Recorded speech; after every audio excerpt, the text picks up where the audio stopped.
I.A. Richards का भाषा संबंधी सिद्धांत, जिसे संप्रेषण सिद्धांत नाम से भी जाना जाता है। रिचर्ड ने क्रोचे के अभिव्यंजनावाद के समान संप्रेषण की अनिवार्यता पर बल दिया है। उन्होंने संप्रेषण को कला का अनिवार्य गुण माना। उनके अनुसार कला वह माध्यम है जिसके द्वारा कलाकार अपनी अनुभूतियों को दूसरों तक पहुंचाने का प्रयास करता है। अतः प्रभावपूर्ण अभिव्यंजना को ही संप्रेषण कहते हैं तथा संप्रेषण में समर्थ व्यक्ति को कलाकार।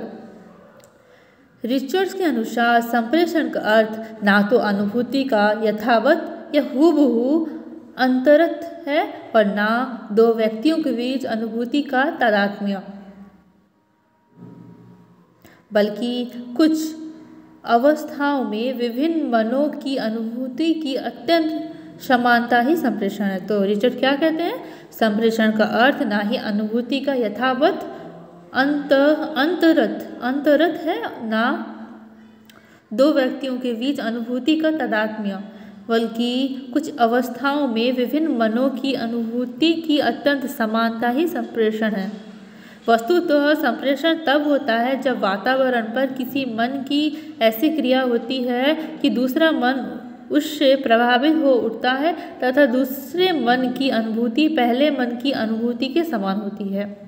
अनुभूति की इस समानता में कलाकार की अभिव्यंजना समता, भावक की योग्यता और सहृदयता, सुरुचि, अवधान आदि का होना आवश्यक है। अतः संप्रेषण की सफलता के लिए असाधारण मात्रा में अनुभूति की समानता अपेक्षित है।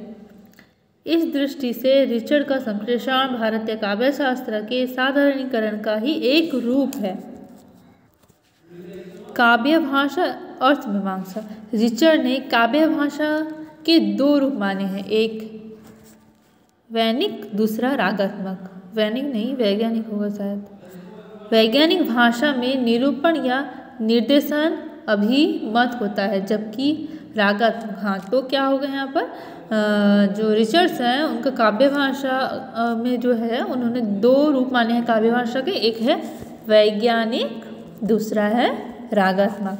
वैज्ञानिक भाषा में निरूपण या निर्देशन अभिमत है, जबकि रागात्मक भाषा में भाव का उद्बोधन, एक में भाषा सीधी, सरल और सपाट होती है तथा दूसरे में रमणीयता संपन्न।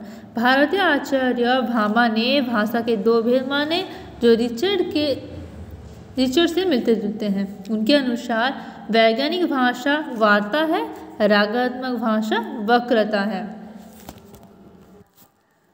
रिचर्ड्स ने भाषा के विविध तत्वों का विवेचन करते हुए काव्य भाषा में अर्थ के प्रमुख तीन प्रकार माने हैं, एक मुख्यार्थ या वस्तुबोध, दूसरा वचन भंगी या ध्वनि, तीसरा है उद्देश्य कलाकार का अभिप्राय जो उसके अनुभव आदि की समग्रता को विशिष्ट बना देता है।